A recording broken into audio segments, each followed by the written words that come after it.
বাকখালী থেকে একটি লাশ ভেসে এসেছে। আমরা যেটি আপনাদের জানাচ্ছিলাম একটু আগে, সেটি হচ্ছে সমুদ্র সৈকতের পরিস্থিতি জানাচ্ছিলাম। সাগর বেশ উত্তাল, তারই মধ্যে আমাদের কাছে খবর এসছে বাকখালীতে একটি লাশ ভাসছিল। স্থানীয়রা এই লাশটি যখন দেখতে পায় তখন তারা পুলিশকে খবর দেয়। আমরা একটু দূর থেকে দেখাই, লাশটি এখন নিয়ে যাওয়া হচ্ছে কক্সবাজার সদর মডেল থানার একটি টিম এসছে, তারা লাশটি এখন ভ্যানে করে নিয়ে যাচ্ছে। আমরা সেটি দেখছি, এখানে স্থানীয়রাও আছে, স্থানীয়রাও তারা প্রথমে লাশটি দেখতে পেয়েছে, এটি আমরা প্রাথমিকভাবে আমরা জানতে পেরেছি। তারা লাশটি দেখেছি। অন্যদিকে কক্সবাজার সমুদ্র সৈকতে এখন বলতে গেলে পাড়ির যে উচ্চতা সেটি বেড়ে গেছে। অন্যদিকে সমিতিপাড়া প্লাবিত হয়েছে, সেখানে যারা মানুষ আছে তারা আশ্রয় কেন্দ্রের দিকে যাচ্ছে। আমরা সেই দৃশ্যই দেখেছি। আমরা একটু আগে আমরা লাইভও করেছিলাম সেখান থেকে, এবং এখন কক্সবাজারে 9 নম্বর মহাবিপদ সংকেত দেখিয়ে যেতে বলা হয়েছে। 9 নম্বর মহাবিপদ সংকেত দেখিয়ে যেতে বলা হয়েছে। সেই জন্য কক্সবাজারে 638টি আশ্রয় কেন্দ্র এখন পর্যন্ত প্রস্তুত রয়েছে। যারা এখনো পর্যন্ত আশ্রয় কেন্দ্রে যায়নি তাদেরকে মাইকিং করা হচ্ছে আশ্রয় কেন্দ্রে চলে যাওয়ার জন্য। এবং যে লাশের খবর আপনাদের বলছিলাম সেটি হচ্ছে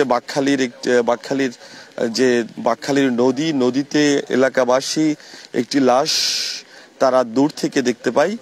সে লাশটি ভাসছিল। আমরা প্রাথমিকভাবে জানতে পেরেছি এটি একটি নারীর মরদেহ। আমরা প্রাথমিকভাবে এটি জানতে পেরেছি।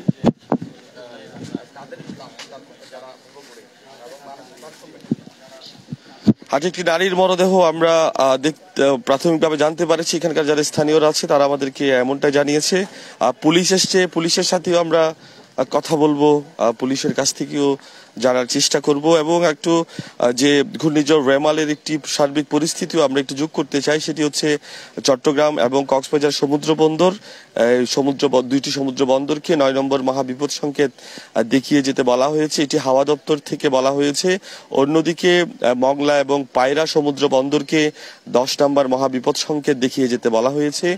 আমরা এটি জানতে পেরেছি। এবং কক্সবাজার সমুদ্র সৈকতের যে ঢেউ, সেই ঢেউ এখন বেড়েছে এবং সমুদ্র উত্তাল রয়েছে। যদিও বা জোয়ার চলছিল, জোয়ার এখন ভাটা শুরু হচ্ছে। আমরা সেখানে যারা দায়িত্বরত আছে, যারা ভলেন্টিয়াররা আছে এবং যারা সেখানে লাইফ গার্ডের কর্মীরা আছে তাদের কাছ থেকে আমরা এটি জানতে পেরেছি। এবং যারা সেখানে জীবন জীবিকা নির্বাহ করে এবং লাইফ গার্ডের কর্মীরা আছে তাদের কাছ থেকে তারা আমাদেরকে বলছে সমুদ্র তার যে খারাপ একটি রূপ ধারণ করে সেটি তারা লক্ষ্য করছে। কারণ আপনারা জানেন ঘূর্ণিঝড় রেমালের কারণে যে মহাবিপদ সংকেত সেটি চলছে। আমাদের সাথে একটু কথা বলতে হবে, আমরা কথা বলি আপনার সাথে। কেন এসছেন এখানে? আচ্ছা, সকাল 9টা 9:30 দিকে আমরা একটা সংবাদ পাই যে এই বিমানবন্দরের এখানে, নতুন বিমানবন্দরের এখানে একটা অজ্ঞাতনামা লাশ পড়ে আছে। আমরা দ্রুত ওখানে যাই, বিমানবন্দর ওই সাইড দিয়ে যাইতে চাই, কিন্তু আমরা ওখান দিয়ে যেতে পারি নাই।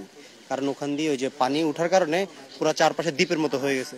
পরবর্তী আমরা স্পিড বোট নিয়ে ঘটনাস্থলে যাই, দেখতেছি একজন অজ্ঞাতনামা একটা মহিলা, বয়স আনুমানিক 40 এরকম হবে, একদম মরে এমন অবস্থায় পড়ে আছে। পরবর্তীতে আমরা ওখান থেকে আমাদের যে সবকিছু নিয়ে, তারপরে আশেপাশের মানুষ সাক্ষীটাকে নিয়ে এখানে নিয়ে আসছি। এখন সদর হাসপাতালে নিয়ে পরবর্তী আইনগত ব্যবস্থা নিয়েছি।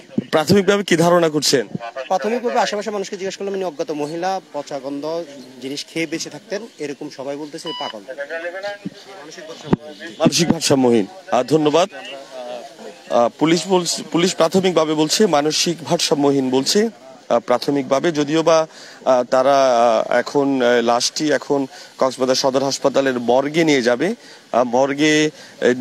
এখন পুলিশ হয়তো এটির সুরতাল করা হবে। এর পরবর্তীতে আসলে জানা যাবে এটি কি মানসিক ভারসাম্যহীন নাকি আসলে তার কোনো পরিচয় আছে।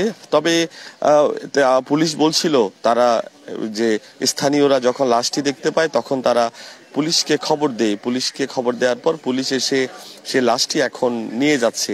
আমরা সকাল থেকে অর্থাৎ গতকাল থেকে আমরা যে ঘূর্ণিঝড় রেমাল সেটি সার্বিক পরিস্থিতি আপনাদের জানাচ্ছিলাম। এরই মাঝে আমরা একটি লাশের খবর আপনাদেরকে দিয়েছি। আরেকটু যোগ করতে চাই, সেটি হচ্ছে সমিতিপাড়া প্লাবিত হয়েছে। সেখানে যারা যারা যারা মানুষ আছে তারা আশ্রয় কেন্দ্রের দিকে ছুটছে। দর্শক, আপনারা আমাদের সাথেই থাকবেন। আমরা আজকে সারাদিন আপনাদের ঘূর্ণিঝড় রেমালের সর্বশেষ পরিস্থিতি জানিয়ে দেওয়ার চেষ্টা করবো। সাথে থাকার জন্য ধন্যবাদ সবাইকে।